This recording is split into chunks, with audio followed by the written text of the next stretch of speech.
Christine Persichetti. Panic for parents today. 20 New York City schools may be turned into shelters. Students' gymnasiums, the city's next solution to this humanitarian crisis. But parents say it's the wrong one. No shelters on school grounds. No shelters on school grounds. They spent the day protesting all around the city. Here's a look at the crowd gathered outside of PS 172 in Sunset Park. PS 172's gym has been undergoing renovations for years and only opened up last September. Parents said it wasn't until Sunday that they were notified about the new plan. My concern is that our school is not equipped to do what the mayor is trying to do. And as a representative of the PTA, Ms. Clark and myself, it's our job to make sure we get the voices of the parents heard and get the message out that we don't condone what the mayor is trying to do. Not only that, our school, for logistical reasons, we're not equipped to do what the mayor is trying to do. Not to mention, we believe that it's a safety hazard towards our kids. According to people inside the school, 50 beds have already been set up inside PS 172's gym. There's only one tiny bathroom inside and no showers. Mayor Eric Adams said that this weekend the city is expecting more busloads of migrants. Bishop Emeritus Nicholas DiMarzio of the Diocese of Brooklyn is one of the country's most renowned experts when it comes to immigration issues. Since the migrant crisis began, he's been writing a monthly column in the Tablet newspaper. Bishop DiMarzio joins us now. Hi, Bishop. Good to be here.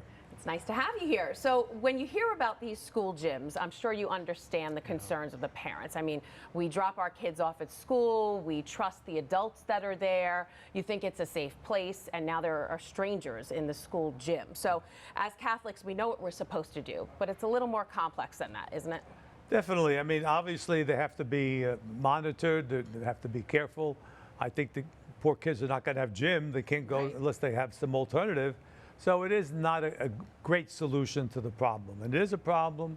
You have an influx of people. What do you do with them? You have a city mandate that everybody deserves housing and you have to do something with them. So it is a complex thing. I think they're doing the best they can. It's not going to make everybody happy. I agree. Yeah.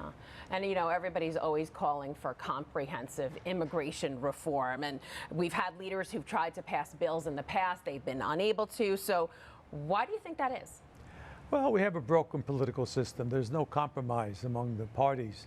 That's the difficult thing. I remember back in 1970, I go back, well, actually it was 1980, that they had a commission on immigration, and Father Hesburgh from Notre Dame was the chairman of it. And he was well respected by both parties then. Both parties collaborated on it. He said something, though, when the commission finished. He says, if we don't get this immigration situation right, most people from Latin America are just going to walk to the United States. That's what's happened. I think it was a prophet. Wow. You know, really, it's what he said. So it was decades ago. Why I know. Can't we? It's still gone that far. We did you know, kind of a first step with the legalization in the 80s, but after that it got worse. It was all restriction, and there's still the need for workers is here. Certainly the agricultural worker problem is a big one because half of the people that work in agriculture are undocumented. So we wouldn't get our crops harvested if we didn't have them. So we got to look at the facts and say, look, we need to have immigration serve the country, the national interest. But we have to make some changes. Absolutely. And, you know, do you expect President Biden will issue more executive orders? And if so, do you think, you know, all of the hype around Title 42 being lifted was it warranted? Well, see, the executive orders are not going to solve the problem. They have to be permanent things. And Title 42, you know, was used by the other administration and used by the Biden administration to keep people out. But it was on basis of health. Now we have Title 8, which also is helpful in a sense. But now we see most people are not coming anymore the way they were because they realize as soon as you come in, if you're not authorized to come, you're going to have 5 years wait before you could even come back again. Right. And now there are other places where they could apply for asylum, which aren't ready yet, but they're saying they're going to be. But also the countries that are sending most people, Venezuela, Cuba, Nicaragua, Haiti, now they're going to be able to be sponsored in by a family that's here that will act as their sponsors. That's a legal way to come, which will really help because those are the places where they really need asylum, you know. Right.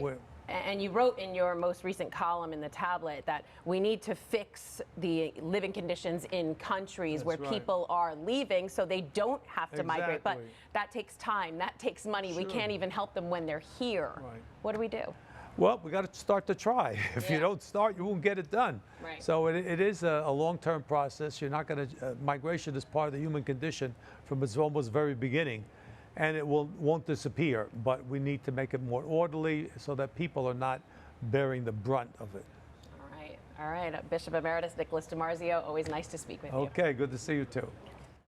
You can hear more of Bishop DiMarzio's thoughts on migration in his monthly column, Walking with Migrants. Just head over to thetablet.org to read them all.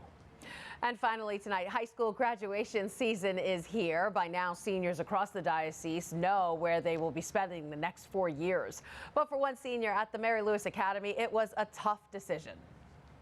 Oh my God! Oh my God! Oh my God! Chloe Ritchie has been accepted into 15 colleges, and that includes 4 Ivy League schools: UPenn, Princeton, Cornell, and Columbia. Her road to success paved with help from the Mary Louis Academy. She remembers the moment she opened the acceptance letter to her dream school. Stood up, started jumping, hugged my parents, and I was like, I did it. This is what I've been working for the past 4 years, quarantine and all. It was a relief. It was a wash of relief. All the reports that Ivies are not accepting many students this year. The acceptance rate has been lower than in many recent years. And so to have someone like Chloe, I am so, so proud of all of them, whether or not they've gotten into an Ivy. So where is she heading? Princeton, class of 2027. And what will Chloe study? She has dreams of being a neurosurgeon. Congrats to her. You can hear more about Chloe's journey in a Currents News special this Friday. We are dusting off the yearbooks and looking back at this amazing time for Catholic schools across the diocese. It's been a year to remember. Students have not only excelled in their coursework, but they've put their faith into action, led by teachers who instill Catholic values each and every day. So be sure to tune in this Friday for the Currents News School Year in Review special, right here on Net TV. And that is this Currents News update. I'm Christine Persichetti. We will be bringing you abbreviated newscasts for the next few weeks, but as always, we are still committed to putting your faith in the news. Hope to see you again next time.